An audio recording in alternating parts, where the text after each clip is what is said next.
Hi everyone, welcome to one and all. How are you? Are you fine? I hope that you all are fine at your homes. Now let us see our second poem. Dear students, in the last lecture we have finished the first poem of your second unit, and the title of that poem was The Cherry Tree. And in the present video we are going to see the second poem of your syllabus, and the title of this poem is The Sower.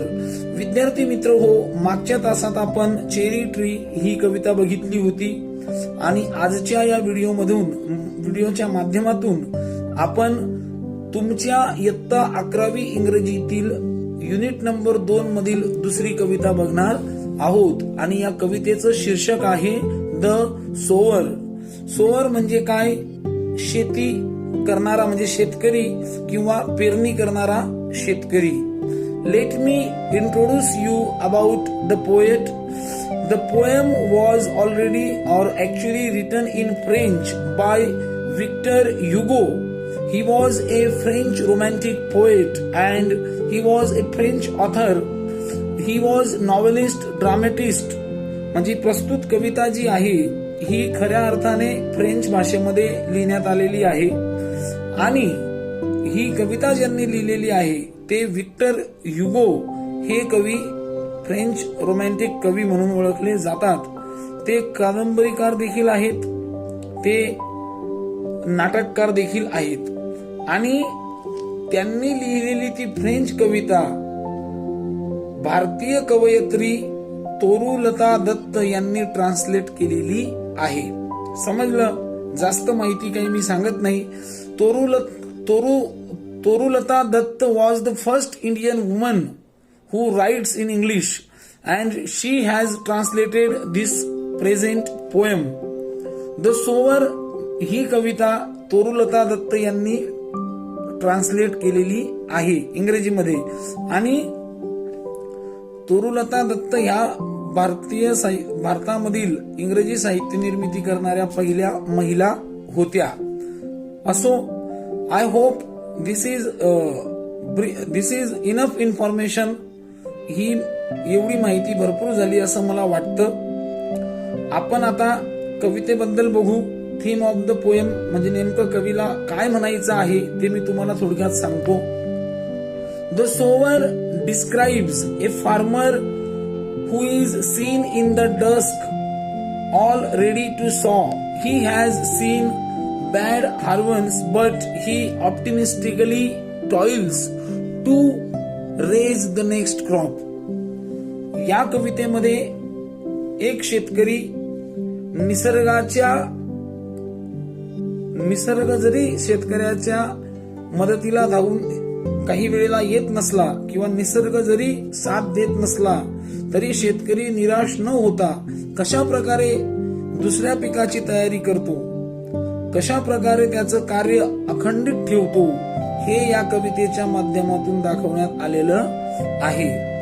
The poet is seated in the front of her house and watching the evening seen before her.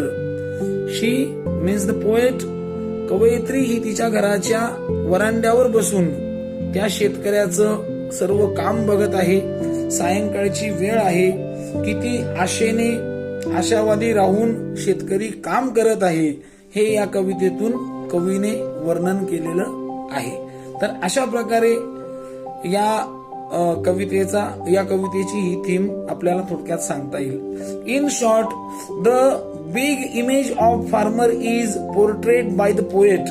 How the image of farmer is important in the society, how the image of the farmer is important in the nation is vividly described by the poet in the present poem The Sower.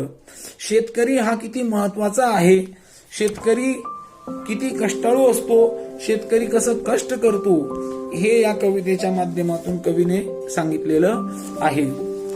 तर विद्यार्थी मित्र हो, बघा मग आपण stanza wise त्याचं analysis बघू. बघा पहिला stanza. Sitting in A porch way. Sitting in A porch way. Sitting in a porchway, cool sunlight, I see dying fast. Twilight hastens on to rule. म्हणजे काय? Sitting in a porchway cool. Porchway म्हणजे काय? घराच्या बाहेरील वरांडा. कवयित्री ही तिच्या घराच्या बाहेरच्या वरांड्यावर बसलेली आहे आणि सायंकाळची वेळ झालेली आहे. ट्विलाइट म्हणजे काय? संधी प्रकाश. संधी प्रकाश म्हणजे थोडस अंधार त्या ठिकाणी पडलेलं आहे. आता सबंध वातावरण हे अंधारमय होण्याच्या तयारीमध्ये आहे. सूर्य झपाट्याने मावळत आहे आणि आकाशात आता संधी प्रकाश पसरू लागलेला आहे आणि जमिनीवर सावल्यांचा खेळही सुरू झालेला आहे. असं वातावरण ती तिच्या घराच्या बाहेरील वरांड्यावरून बघत आहे. बघा पुढे. Working hours have well nigh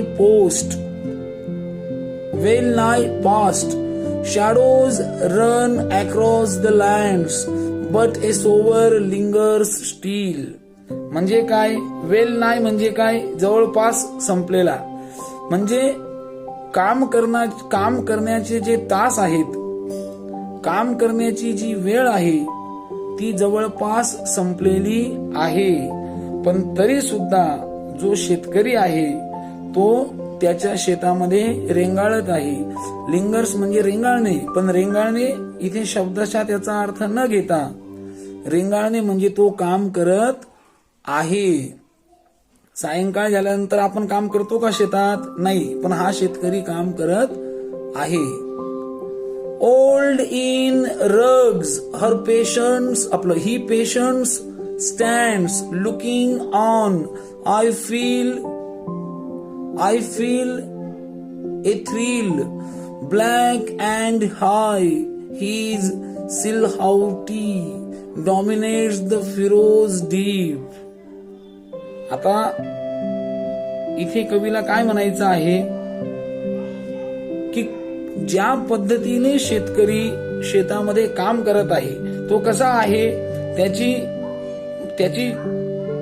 चिकाटी, त्याचं कष्ट करण्याचा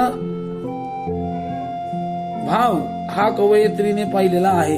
आणि तो जीर्ण कपड्यामध्ये आहे, म्हणजे त्याच्या अंगावरचे जे कपडे आहे ते सर्व फाटलेले आहे, पण तो कष्टकरी आहे, तो चिकाटीने काम करत आहे. And the poet says that after watching him working so optimistically, working so hardly, a feeling of respect comes into her mind for him. त्याचं कष्ट पाहून, त्याची निष्ठा पाहून, आपल्या कामाप्रतीची त्याची निष्ठा पाहून कवयित्रीच्या मनात त्याच्याविषयी आदर निर्माण झालेला आहे, आदराची भावना निर्माण झालेली आहे. बघा पुढे.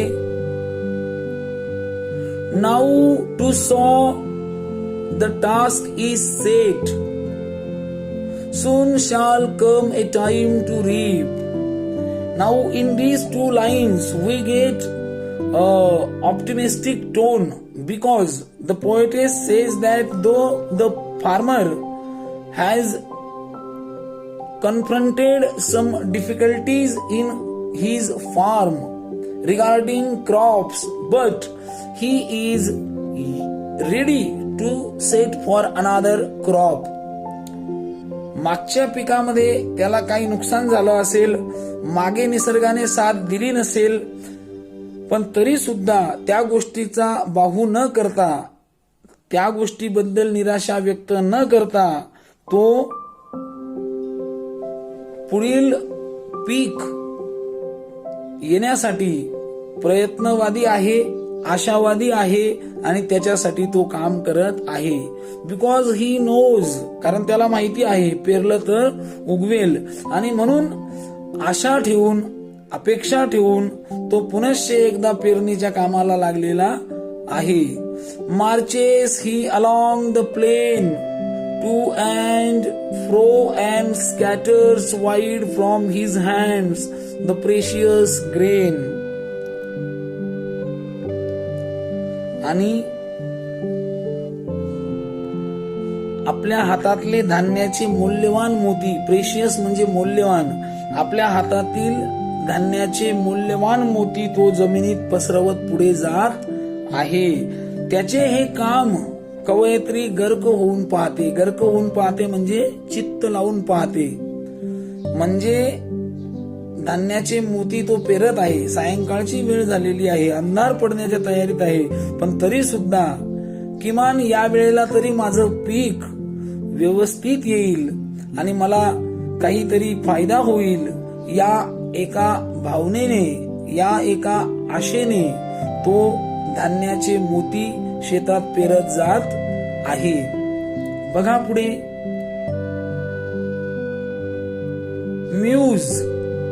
Muse I as I see him stride. Muse I as I see him stride. Stride म्हणजे पुढे चालणे. Darkness deepens, fades the light. Now his gesture to mine eyes are august and strange. His height seems to touch the starry skies. आता बघा, याच्यामध्ये 2-3 महत्वाचे शब्द आलेले आहे. स्ट्राईड म्हणजे काय? लांब लांब पुढे जोरात चालत जाणे. म्हणजे तो शेतकरी शेतामध्ये आपलं काम करत असताना लांब लांब पाय टाकून तो काम करत आहे. कवयित्री म्हणते की due to evening time his image looks before him like a big image. अंधार पडल्या कारणामुळे सावली त्या शेतकऱ्याची ही इतकी मोठी वाटत आहे की जणू काही ती आकाशाला टेकली गेलेली आहे. आकाशा एवढी उंची त्या शेतकऱ्याची लेखिकेला, कवयित्रीला दिसत आहे. ऑगस्ट म्हणजे काय? आता ऑगस्ट म्हणजे इथे त्याचा अर्थ ओजस्वी, तेजस्वी किंवा भव्य दिव्य असा आहे. म्हणजे शेतकऱ्याची प्रतिमा तिला आकाशाला स्पर्श झाल्याची दिसत आहे आणि भव्य आणि दिव्य प्रतिमा तिला त्या शेतकऱ्याची दिसत आहे. अशा प्रकारे ती त्या शेतकऱ्याचं शेवटी वर्णन करते आणि या ठिकाणी आपली कविता संपते. विद्यार्थी मित्र हो, आता या ठिकाणी कवयित्रीला खऱ्या अर्थाने हे म्हणायचं आहे, शेवटी जी तिने इमेज वापरलेली आहे, the image of farmer used by the poet is symbolical image. Actually, she wants to highlight the importance of farmer in the society. She says that how big the farmer is.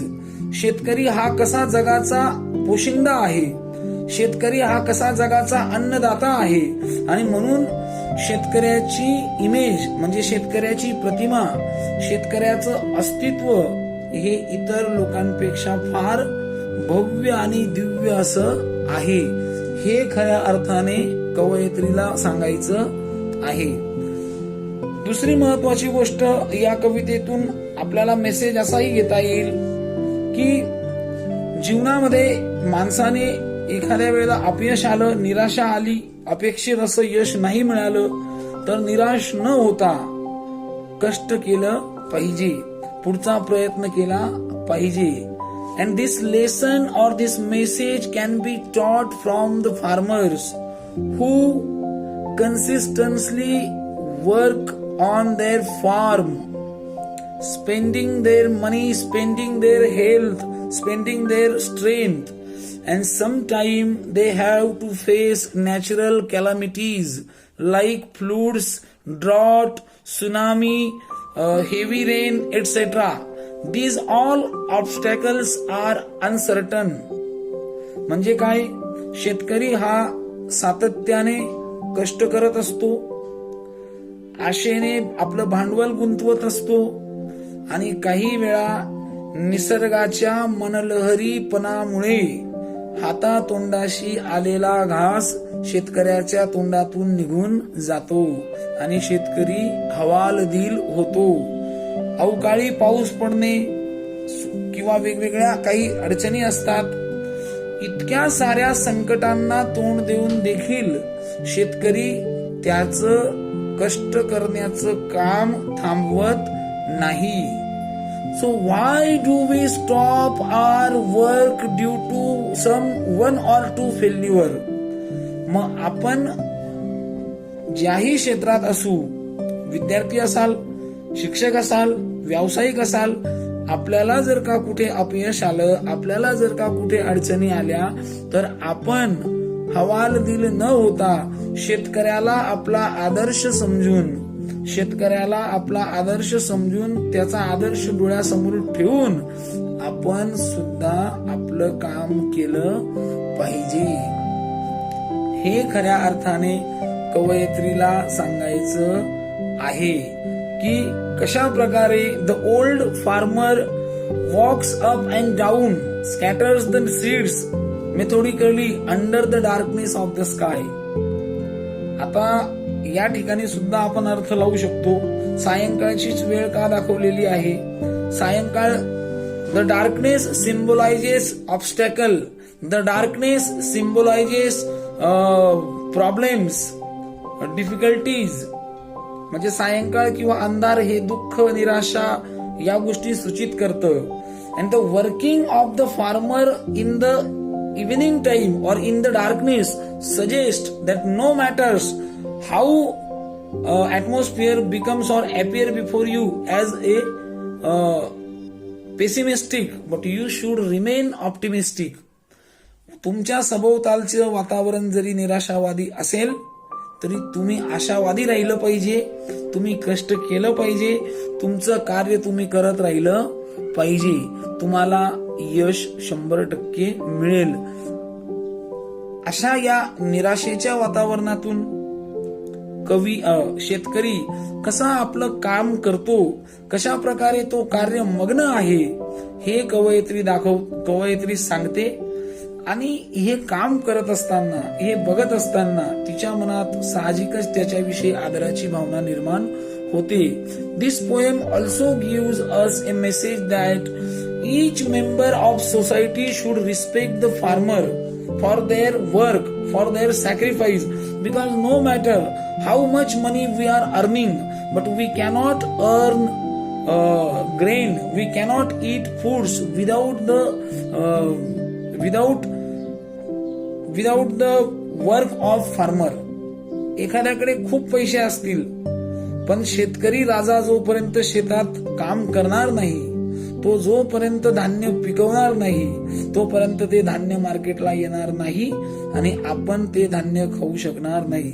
खऱ्या अर्थाने विद्यार्थी मित्रांनो, ज्या दिवशी भाकरीची order सुद्धा पिझ्झाच्या ऑर्डरप्रमाणे द्यायची पद्धत सुरू होईल, त्या दिवशी खरा शेतकरी सुखी झाला असं आपल्याला म्हणता येईल. म्हणून शेतकरी हा अन्नदाता आहे. अन्नदाता म्हणजे काय की तो स्वतः तर काम करतोच, पण त्याच्या शेतामध्ये, त्याच्या शेतीच्या माध्यमातून तो अनेक लोकांना व्यवसाय देतो, अनेक मजुरांच्या पोटाची खळगी भरण्यासाठी तो उपजीविकेचं साधन बनतो. त्याच्यानंतर पुढची साखळी आहे, व्यापारी असतील, पुढे असेल, अशा प्रत्येक ठिकाणी शेतकऱ्याने पिकवलेलं अन्नधान्य हे समाज उपयोगी पडत असतं. आणि म्हणून कवयित्री कवितेच्या शेवटी कवीची जी इमेज आहे तिला she points out that she feels the image of farmer is so big. म्हणजे शेवटी तिला अत्यंत ओजस्वी, दिव्य आणि भव्य अशी प्रतिमा शेतकऱ्याची दिसते. हे सांगण्याचा उद्देशच असा आहे की शेतकरी हा कर्तृत्ववान आहे. शेतकऱ्याचं अस्तित्व समाजात अनन्यसाधारण आहे. शेतकरी फार मोठा आहे आणि या शेतकरी राजाचा आदर आपण सर्वांनी केला पाहिजे. तर अशा पद्धतीने या कवितेच्या माध्यमातून आपण बघितलं की कवीने कशा प्रकारे शेतकऱ्याची इमेज ही कशी मोठी आहे आणि शेतकरी हा त्याच्या कामामध्ये कसा कार्यमग्न आहे हे सांगण्याचा प्रयत्न केलेला आहे. तर विद्यार्थी मित्र हो, तुम्ही हा व्हिडिओ बघा. मी आशा करतो की तुम्हाला सर्वांना ही कविता समजली असेल. आपण सर्व शेतकऱ्याचेच मुलं आहोत, त्याच्यामुळे आपल्याला एखाद्या कवीने सांगण्याची गरज नाही. साहित्य आहे, कवीने वर्णन केलेले आहे, चांगली गोष्ट आहे.